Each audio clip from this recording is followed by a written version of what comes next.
mas para que ninguém saia daqui mais com qualquer dúvida quanto à interferência dos espíritos em nossas vidas. A interferência boa ou má vai depender de cada um. Deus não tem nada com isso. Nós é que elegemos. Então, com o exemplo deste meu filho, que é filho de Deus e de todos nós, eu coloquei a nossa reflexão numa história real que já contei aqui aos 40 anos.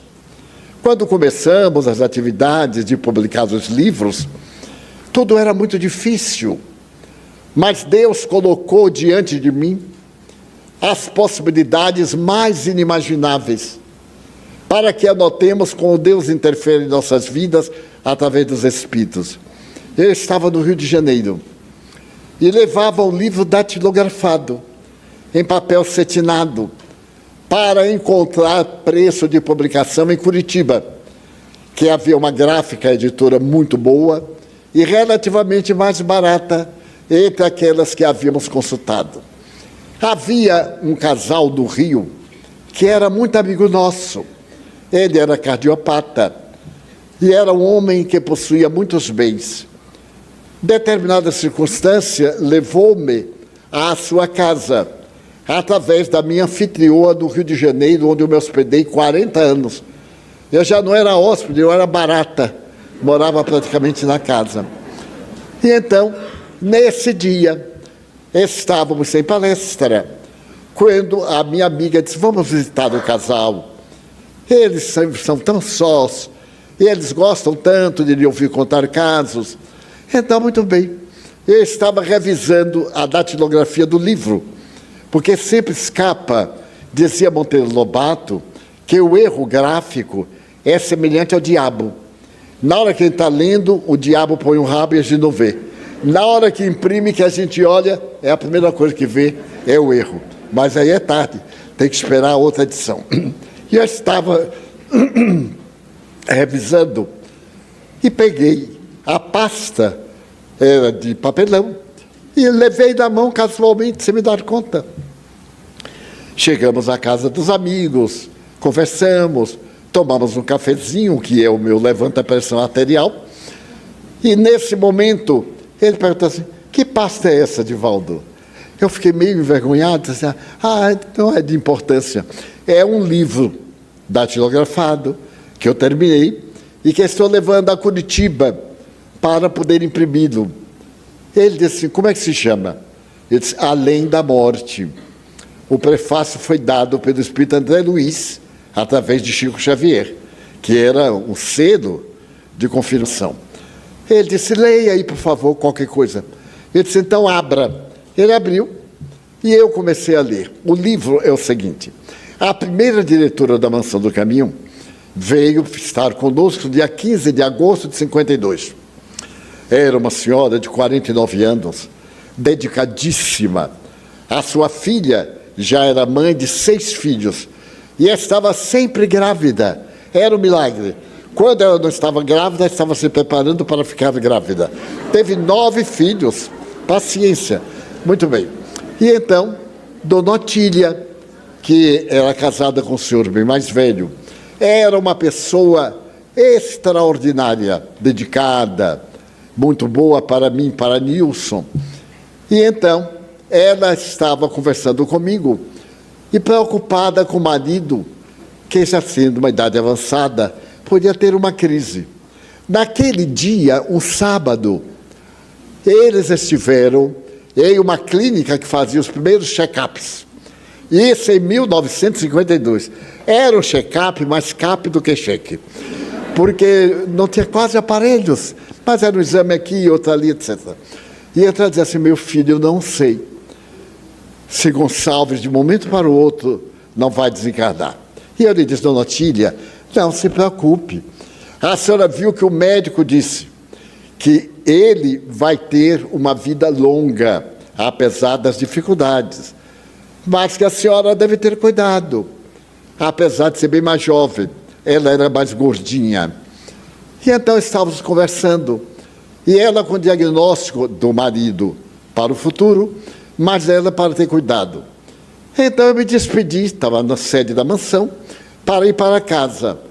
E naquele momento eu disse, então, a filha tinha ido para casa, até amanhã, dona Otília. Quando eu fui sair, ela disse, não sai agora.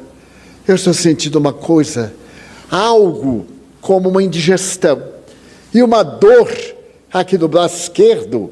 Eu não entendi nada. Eu disse, então vamos passar um pouco de álcool. Tudo para mim era fazer fricção.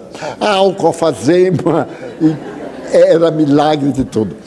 Mas quando eu me voltei, ela disse assim, meu filho, e deu um grito que eu nunca esquecerei.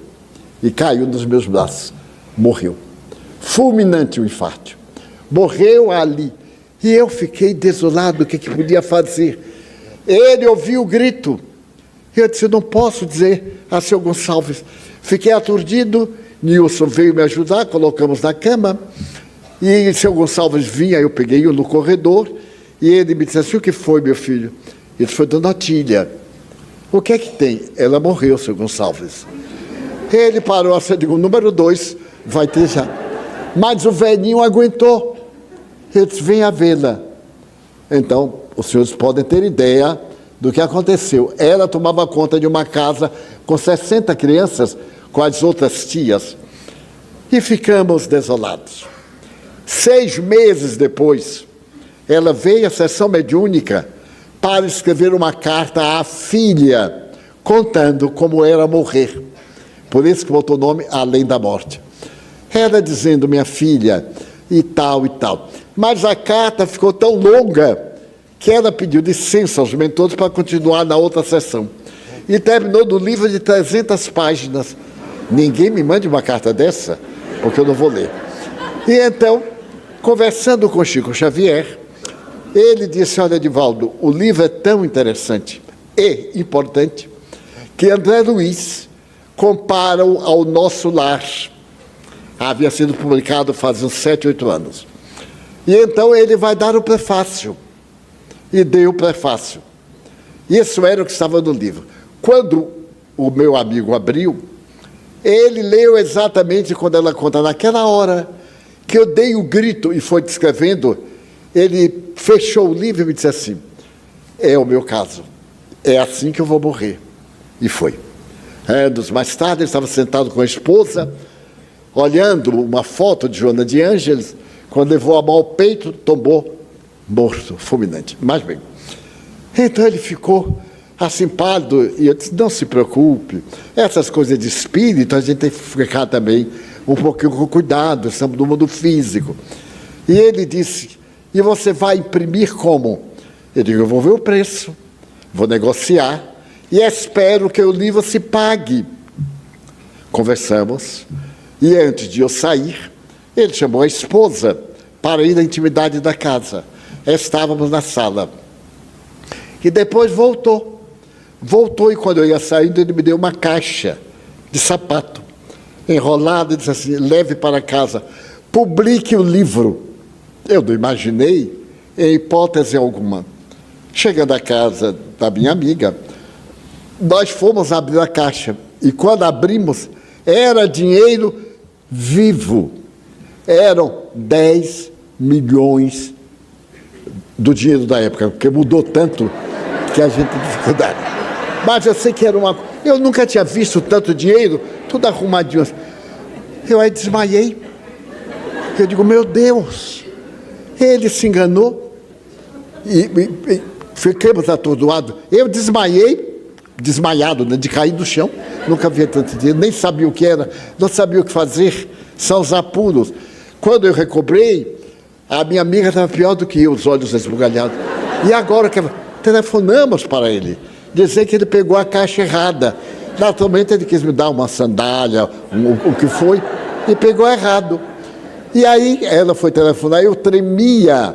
Eu nunca tinha visto tanto dinheiro na minha vida, com medo de ser preso, sei lá por quê. E então, quando ele atendeu, ele disse assim, pois não. Eu disse, fulano, você pegou a caixa errada. Ele disse, por quê? É pouco. Eu quase que tive outro ataque. E eu disse, não, é dinheiro demais, como é que é? Para que é? Para publicar o livro. Então eu fiquei Pateta. Eu nem me lembro como é que acabou, eu sei que acabou. E ficamos.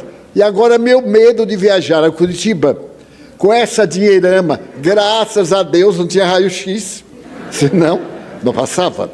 Pois bem, fui a Curitiba, a uma editora que publicou os meus 10 primeiros livros.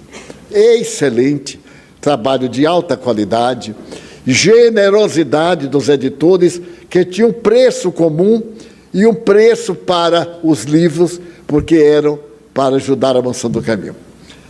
E a importância foi exatamente 8 milhões da moeda da época. Ainda ficamos com 2 milhões para chupar picolé, qualquer coisa que fosse necessário. Pode haver maior interferência. E com o lucro desse, o Além da Morte, nós publicamos um de Rabindranath Tagore, belíssimo. Com o lucro dos dois, compramos uma pequena máquina. E graças a esse livro de Dorotilha, estamos hoje com 286 livros publicados, traduzidos a 16 idiomas, 90 deles. Então, como Deus interfere em nossas vidas? Muito bem, a vida continuava. Eu já estava viajando. Por volta de 1965, eu fiz uma viagem a um país de língua hispana. Eu não falava espanhol de forma nenhuma. Todo o meu espanhol era Vereda Tropical, Noites de Ronda, lá com Passita. Eu aprendi espanhol assim, cantando com minha voz especial. E então, no primeiro dia que eu fui falar, meu amigo que me recebeu falava o português tão bem que nós falávamos em português. E eu me esqueci que ele era de origem hispânica. Quando eu cheguei no centro, eu disse, Juan, meu filho, eu não sei o que eu vou dizer. Ele disse, aqui nós entendemos mais ou menos bem, fale devagar. Você sabe alguma palavra? Eu digo, eu sei, bésame mucho, e etc., que eram os boleros. Ele vai falando. Eu digo, então, diga uma frase, peço desculpas por não falar o seu formoso idioma, mas eu falo o idioma internacional do amor. E eu tinha muito boa memória, ele foi falando e eu fui memorizando. Quando eu cheguei ao centro, era uma federação espírita sul-americana, estava lotado. E aí eu olhei para aquele público e deu vontade de cair, de ter uma doença e ir embora, porque precisava altivez. Mas estava ali com o Juan Antônio Durante, argentino de Buenos Aires, que me traduziu 36 livros ao espanhol. É um abnegado. Era um dileto leitor de Joana de Anjos. Muito bem. E então eu comecei. Ruego perdão por não falar corretamente vuestro bello idioma. Vê? O acento aqui tem o pessoal do Paraguai. Então pode conferir também do Uruguai. Muito bem. E acabou. Tudo que eu memorizei demorava 3 a 5 minutos. Aí eu fiz uma pausa. Na primeira fila estava uma senhora muito bonita. Uma velhota, daquelas que sabem envelhecer. Estava com guarda-chuva. Naquela época, usava-se uma meia lançada em Paris, muito brilhante, estava na moda. E ela estava também de perna cruzada, uma atriz. E eu, deslumbrado, com tanta beleza, eu falava e olhava para a velhinha, eu sorri para ela e ela sorriu para mim. Eu digo, esse vai ser meu ponto de contato, de apoio. Todo orador tem um ponto de apoio, de referência, para ver se está indo bem, para ver se está indo mal. E então, quando eu disse assim, quando eu parei, e a guitarra fez assim, hermano, le quero rogar uma coisa, pode falar em português? Porque nós outros amamos muito este idioma. Eu disse, para agradar-lhe, falarei em português. Foi assim, a minha primeira palestra.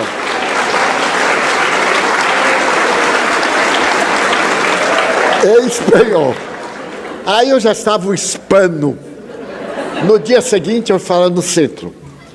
E alguém pediu para falar sobre Maria de Madalena, que é um dos meus carros-chefe. Todo expositor tem aqueles temas que gosta. Maria de Madalena, o Golin, Flopete, provas científicas. Esses são os meus carros-chefe do passado. Então eu já estava tão entusiasmado, que passei o dia conversando em espanhol com o Juan. Fale, mesmo que eu não entenda, emende. Ele ficava com um papelzinho, anotando os erros. E então eu disse assim, e então ela chegou à la playa e viu na casa, a porta estava cerrada, até eu ia muito bem. E ella vino caminhando, e chegando na porta, golpeou na porta, que deu um burro na porta. E a porta, ao invés de eu dizer que a porta se abriu, eu disse, e a porta caiu.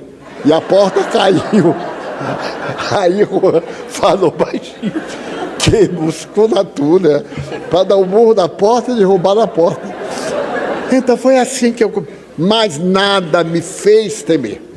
No Congresso do México, eu estava lá para falar o espanhol do Pau da Lima. E então eu estava contando uma história comovedora, muito comovedora, que eu mesmo me comovo quando narrava. Naquele momento, assim, culminante, eu queria dizer que fiquei estarrecido. Mas eu não sabia se estarrecido seria uma palavra também castelhana. E imediatamente eu ia contando. E eu me quedei embaraçado. O auditório caiu na gargalhada. E eu disse de mim para comigo, que loucos. Da hora que eu queria que chorasse, riso. Continuei embaraçado. E quando terminei, um dos presidentes, que era um grande antropólogo mexicano, veio até mim, Dom Pedro, e me disse assim, que conferência. Eu disse, não, Dom Pedro, não foi assim, porque naquela hora que eu queria dizer uma coisa, eu não consegui. O que era que você queria dizer? E fiquei aturdido, mas eu não sabia se aturdido era uma palavra hispana. Eu disse, então eu falei que fiquei embaraçado. Ele aí começou a rir. Eu disse, mas por quê? Porque embaraçado é grávido. Eu disse, mas ele pode dizer uma situação embaraçosa, ou de cinta, ou de grávido, são palavras hispanas. Então foi toda uma trajetória de interferência do mundo espiritual. Então eu já contei aqui que esses espíritos interferiam tanto que um deles, Manuel Viana de Carvalho, foi um grande orador brasileiro do começo do século XX. Ele desencarnou em 27, aqui em Salvador, a bordo de um navio que ia para o norte, por volta de Itapuã, ou de Amaralina. Ele desencarnou a bordo e foi sepultado aqui no Campo Santo. Esse espírito que me apareceu em Pelotas, muito antes, ficou meu amigo, muito meu amigo. E então ele me inspirava, e eu narrava histórias. Mas fui falar em São Paulo. E São Paulo tinha a juventude, que era de jovens da USP. Eu nem sabia o que era USP. A minha ignorância era total. Mas jovens inteligentes, universitários. E eu, coitado, professor primário de Feira de Santana, que aprendia a plantar batata, plantar cebola, plantar... Mas era para ir, eu fui. E eu tinha uma inveja, no bom sentido, de quem falava aquelas coisas assim difíceis, metempsicose e não sei o quê. Eu ficava admirado, dizia assim, eu disse, Viana, um dia me ajude a um tema científico. Ele disse, você não está preparado, eu digo, você me mostra, eu leio, o tema é seu, mas ninguém sabe, fica conosco. E eu fui falar na Federação Espírita do Estado de São Paulo. Estava lotada na Avenida Maria Paula, entre viadutos. E então Viana me apareceu e disse, hoje nós vamos falar um tema científico. Eu disse, opa, e é muito científico, eu disse, Divaldo, é uma tese do século XIX. Vamos ver se você dá conta. Eu disse, você escreve. Mas eu não pensei que escrita era pior do que ouvido. Então me postei, fiz a saudação. E vi como uma fita de teletipo, escrito assim, apesar da tese apresentada por Jean-Baptiste Lamarck, o transformismo, a tese foi originada por Lord Bacon. Eu digo assim, a tese foi inicialmente originada por Bacon. Aí o espírito disse assim, Bacon, burro. Não conhece bacon?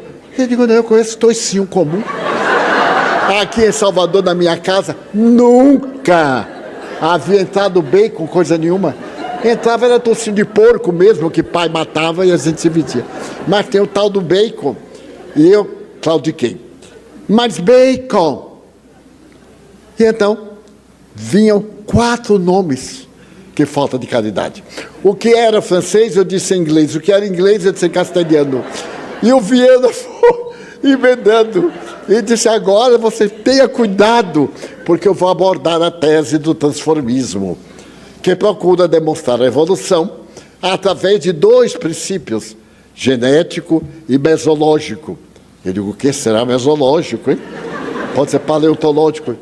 E assim, ele ficou mais meu amigo e me disse, antes, Divaldo, eu vou te dar umas aulas de fisiologia, umas aulas de anatomia, para que sua cabeça melhore. Eu digo, meu Deus, está aqui hoje alguém da família Gasparetto, porque eu tenho um particular carinho e muita gratidão à dona Zíbia, a Luiz Antônio, a ele, que é um médium excelente, dos cantores clássicos. Ele esteve no Jô Soares, e hoje nos dá a grande satisfação de estar aqui conosco. E eu fiquei recordando de dona Zíbia, a última vez que nos vimos aqui na Terra, em Amparo, ela foi de São Paulo me ouvir, lá em Amparo. E então, eu me lembro que um dia, conhecendo o Gasparetto, ele veio a Salvador a nosso convite, realizou uma tarefa de pintura mediúnica extraordinária. Foi o médium de psicopictografia mais completo que eu jamais tive contato. Pois bem, e então, eu conversando um dia com o Viana de Carvalho, depois de conhecer Luiz, eu digo assim, meu Deus, eu vou deixar esse negócio de pregação, porque eu nasci em Feira, só tinha lá português, não havia um espanhol que eu conhecesse, só ouvia falar português. Português eu ainda consigo me expressar, mas em outro idioma não. Agora, Luiz, filho de italianos, seus genitores italianos, aprendeu italiano dentro de casa. Esteve na França, aprendeu em loco francês. Esteve na Inglaterra, depois nos Estados Unidos, aprendeu muito bem o inglês. O espanhol, ele falou com esforço pessoal. Então ele falava 5 idiomas, e eu me atropelava em um idioma. Então eu disse assim, Luiz, veja que tem algo errado. Você acha que eu devo continuar com a minha trajetória, com os meus erros? Ele era muito jovial, alegre, otimista. E então ele me disse assim, mas Divaldo, eu não notei que você não fala outro idioma. E eu disse, é porque eu ainda não falei, como você só fala em português. Ele disse, olha, para falar um idioma, seja de qual for, erre com dignidade. Porque você errando, você se desinibe. E só se pode falar o idioma falando.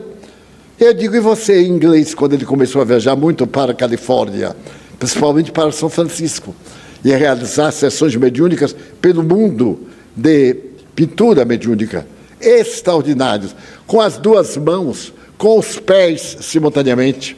Eu tenho várias que ele teve a gentileza de me oferecer. E então, Deus interferindo, ajudando-nos.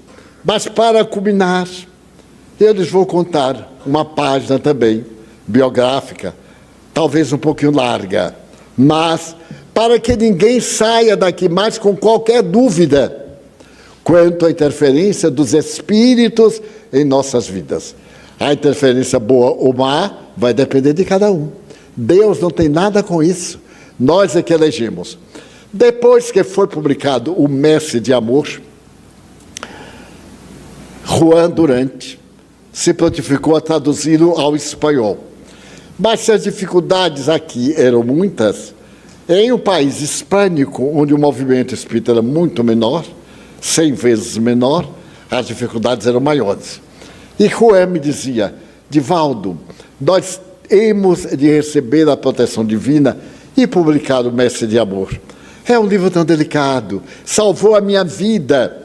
Eu o traduzi em momentos difíceis da minha vida em Buenos Aires. Passados 2 anos, ele me disse, eu conheci uma família extraordinária. E estou trabalhando, e eles estão simpáticos ao espiritismo. Ela é uma médica judia, obstetra e ex-abortista. E ele é um senhor de muitos recursos. Trabalha com pedras, principalmente mármore, granito, na sua cidade, para os grandes palacetes. E eu falei para ela que iria passar o fim de semana com eles. E fui passar. E levei o Messe de Amor, já traduzido. E pedi licença para que eles abrissem e fizéssemos um culto do Evangelho, baseados no livro. Fizemos, e quando eu li, ela se comoveu profundamente. Principalmente no que dizia respeito ao milagre da vida. Ninguém tem o direito de matar, nem eutanásia, como a única exceção, nem, muito menos, suicídio, pena de morte, e etc. E ela disse, mas está ainda datilografado? E Juan respondeu, sim. Pois, se você me der licença, eu pagarei para que seja impresso aqui em nosso país e gostaria de conhecer o médium. Então ela fez uma confissão muito grande a ele. Ficaram muito amigos. E quando eu fui à sua cidade, ao país do amigo, ele programou uma palestra lançando Messe de Amor, que passou a chamar Mies de Amor, em espanhol, no Clube Espanhol da cidade, um recinto refinado, e atraiu um público muito grande, porque o casal era de alto coturno social e econômico. O casal fez muita propaganda e atraiu muita gente. Mas nesse ínterim, ela contraiu um câncer de colo de útero. E naquele tempo, o máximo que havia como terapêutica era a radioterapia.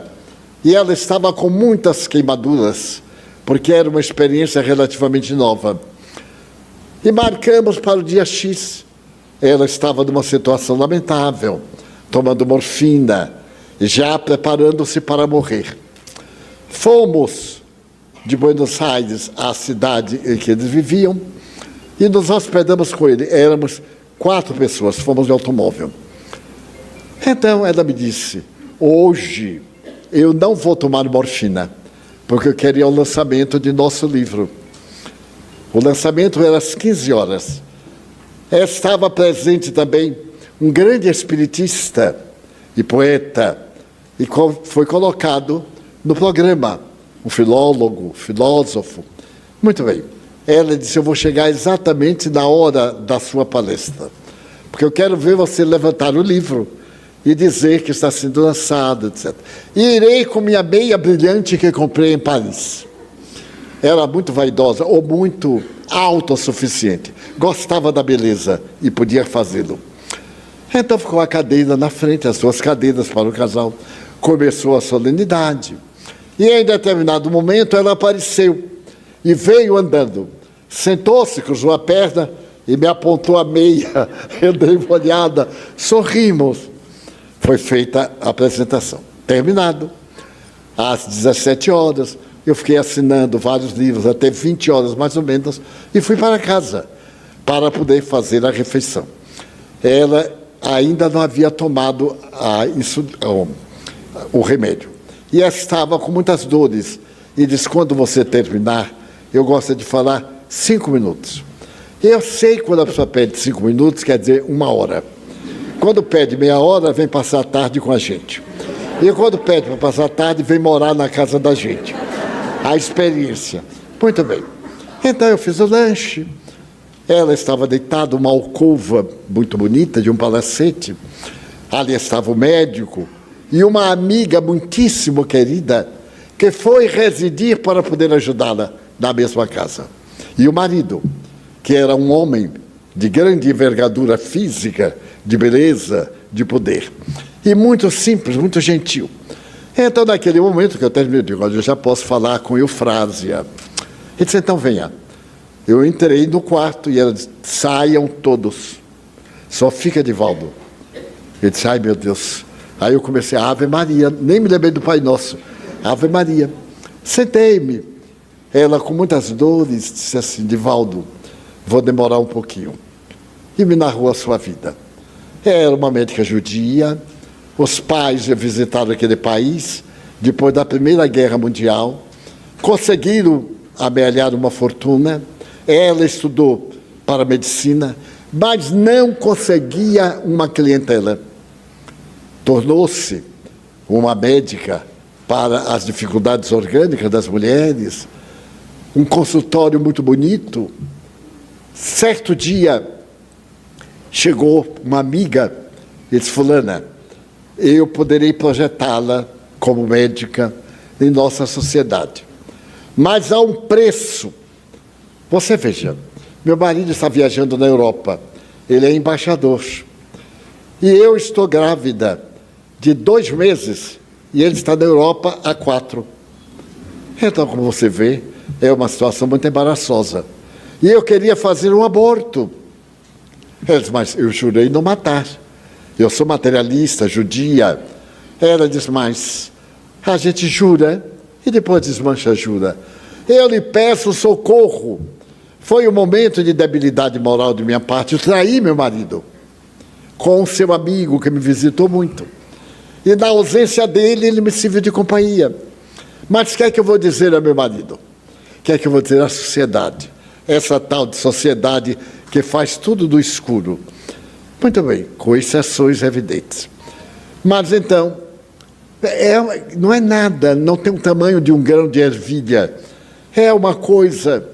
E tanto falou, para sintetizar, que eu resolvi fazer o aborto. Fiz o aborto. Daí por diante, foram chegando mulheres de quem eu tinha uma inveja enorme pela beleza, pela posição, pelo destaque social. E fui fazendo aborto e fiquei famosa. Abortos caríssimos. Até que a minha consciência pesou e eu abri no bairro pobre uma pequena clínica para quem não podia pagar. E atendia às quintas-feiras as mulheres do bairro, socorrendo-as, etc. Mas então vem a oportunidade de conhecer o Juan Antônio. E ele me trouxe uma pessoa para dar-me passes, porque eu não suportava as dores. E essa senhora era espírita. Ela terminou por enriquecer a minha vida com o espiritismo. Eu fechei a clínica. E meu marido me ama tanto. Certamente ele sabia, mas nunca ele tocou no assunto. Eu tenho a fortuna dos meus pais, mas também eu ganhava muito dinheiro com aborto. É um dinheiro maldito, porque eu tenho aí para quê? Vou morrer, vou ter que deixar. Ela foi me contando, emocionando-se. E essa senhora lia para ela o Evangelho. Quando ela teve a oportunidade do contato com o mestre de amor, então mais se fortaleceu a fé. E agora ele estava morrendo. E disse, eu sei que vou morrer dentro de poucos dias. Então eu queria lhe pedir um favor. Essa amiga que você acaba de ver, que é minha amiga fiel, zeladora, está apaixonada por meu marido. Eu noto. E ele reage. E eu tenho medo que depois de eu morrer, se ela der algum passo, ele pode agir de maneira brutal e cometer um crime. Então, depois que eu morra, converse com John, explique que é natural, ele é um homem atraente, ela é uma moça bonita, não tem sido feliz na afetividade. Então, se ele pudesse ser um amigo, pelo menos, porque ela, Divaldo, me ama tanto. Você não imagina quanto ela me ama. E só falta me pedir para interferir. Então, você é capaz, eu digo, se tiver oportunidade. Se a pessoa não abre a porta para eu entrar, eu não posso abordar uma questão tão íntima. Bem, 5 da manhã, quando terminamos, ela já estava muito combalida, aí tomou morfina. E eu ia saindo do quarto, quando John veio com café. Ai, Divaldo, você não dormiu, tome um cafezinho. Eu disse, muito obrigado. Você me leva aos meus aposentos, porque eu nem sabia onde era tanto quarto, tanta escada. Ele me levou e eu disse, até daqui a pouco, porque eu vou viajar às 9 horas, iremos viajar. Ele botou o pé na porta e disse, você me dá 5 minutinhos?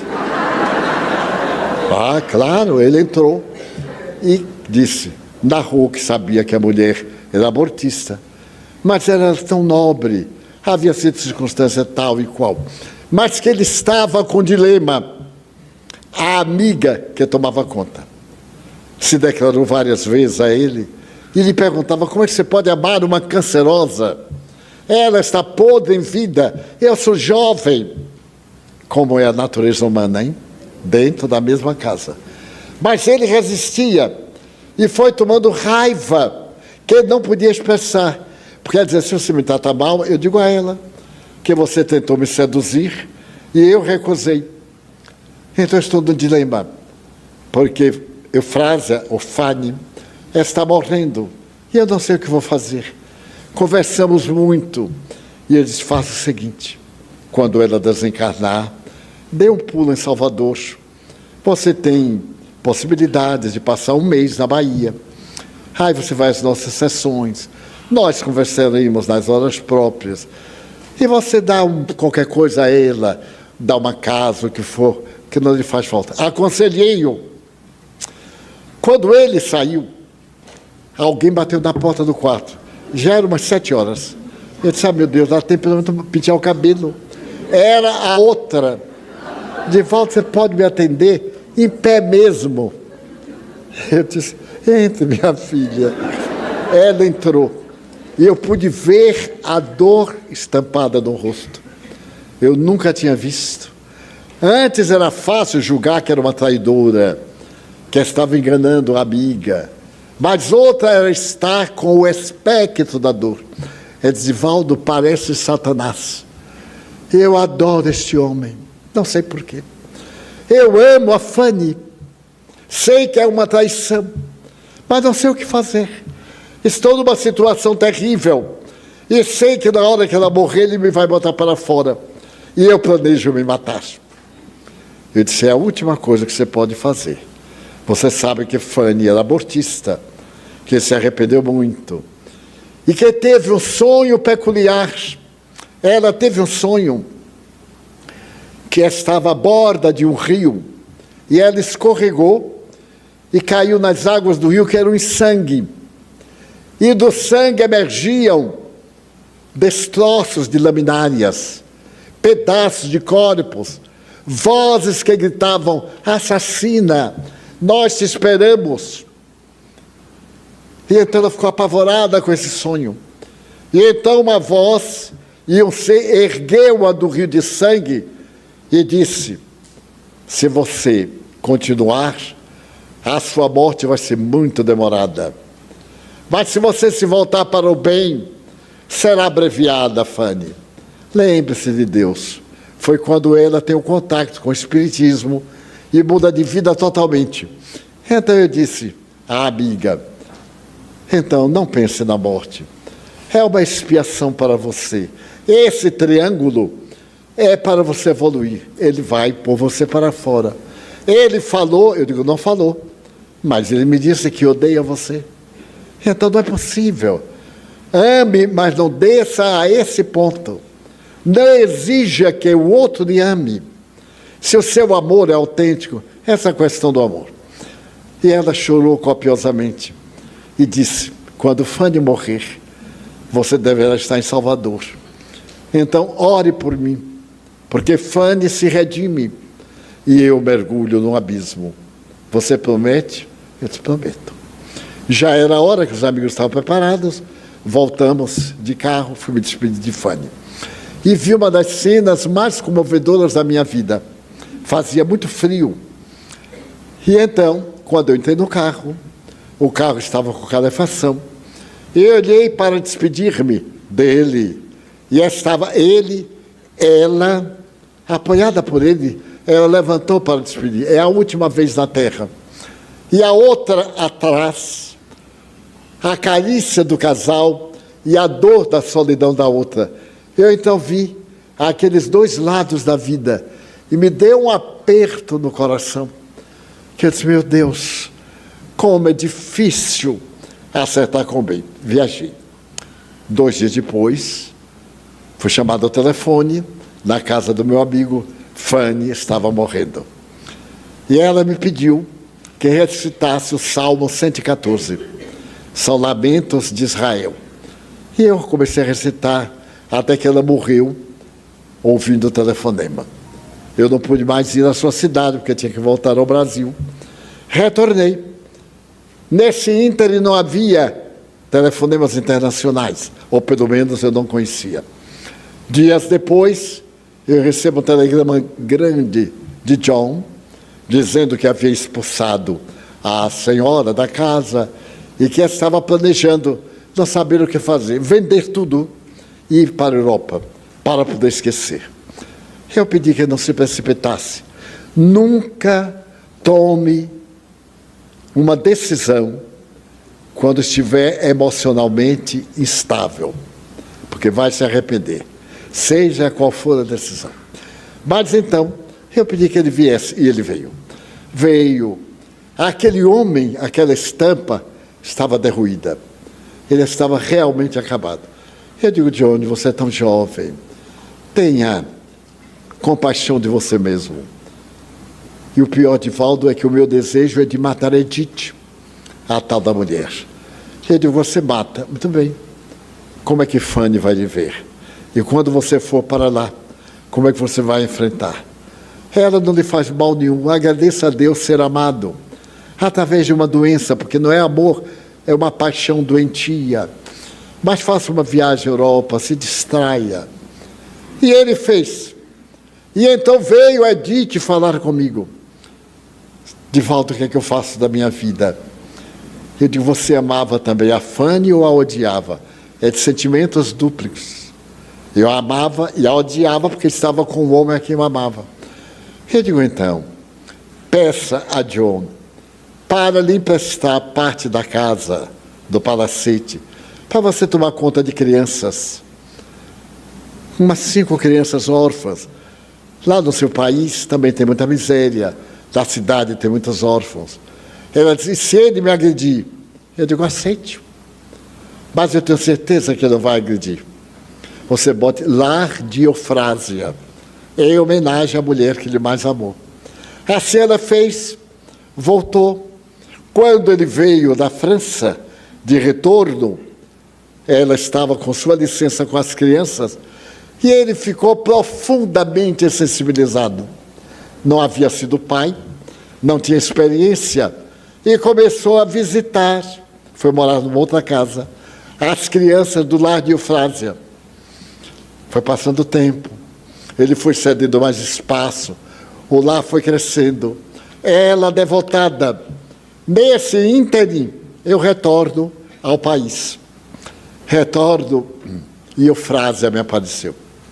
Fui visitar a cidade, lançar outro livro, agora já em espanhol, conversar, e falei com ele, como é que ia seu relacionamento com ela?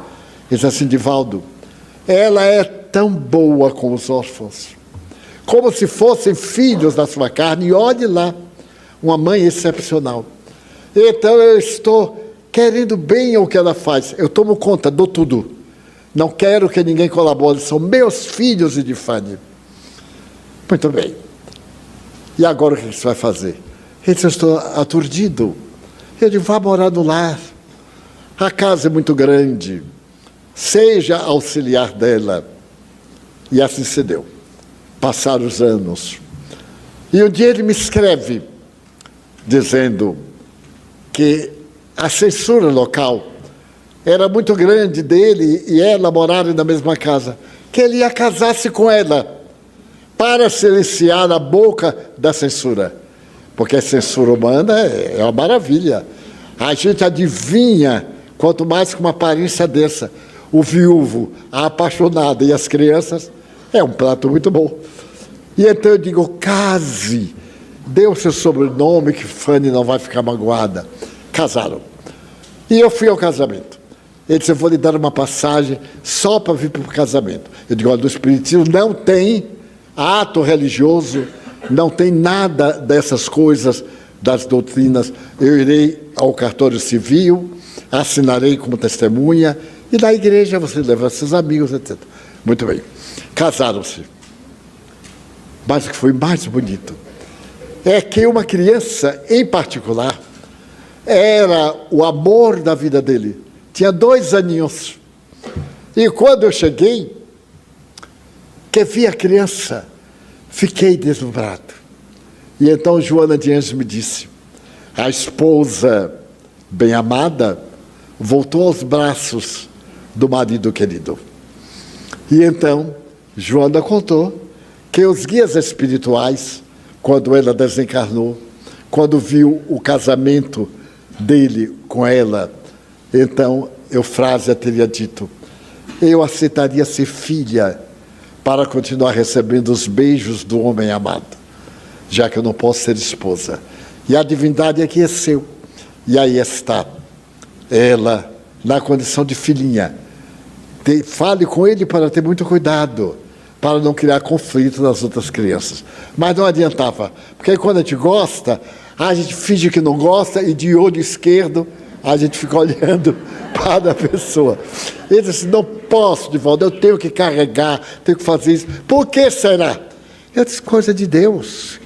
E não disse a ele nunca, até hoje. Ele já desencarnou. Edith também desencarnou. Fanny, esta velhinha na terra, deve estar com 60 anos. Eu disse, velhinha, não me perdoe. A verdade é que esta semana eu recebi uma carta, ela ainda me escreve, dizendo que está preparando-se para viajar. Está com um câncer no útero, na matriz, com metástase generalizada. Mas que ela sabe que isso é de outra vida. Eu lhe havia contado que ela foi na vida anterior. Porque há um momento lindo que está numa obra de Victor Hugo, um romance que eu psicografei. Então, o cura da Ars, o padre da cidadezinha de Ars, na França, que era miraculoso, tornou-se o benfeitor espiritual do lar de Eufrásia. E ele interferiu para que Eufrásia viesse resgatar novamente aqueles delitos e ainda guardar um pouco para depois. Então ela me escreveu despedindo-se e perguntando, será que na próxima existência eu virei ainda com câncer? E eu disse, não se preocupe com o que virá. Preocupe-se em vir, agradecendo a Deus a oportunidade de redimir-se. Interferem os espíritos em nossas vidas mais do que imaginais, a ponto de que são eles que vos dirigem. Vamos agora orar e pedir aos bons espíritos que interfiram em nossas existências aqui, hoje, agora. Vamos pedir aos médiuns, passistas, para que tomem os seus lugares e vamos entrar em comunhão com o mundo espiritual, rogando as bênçãos de Deus para nossas necessidades.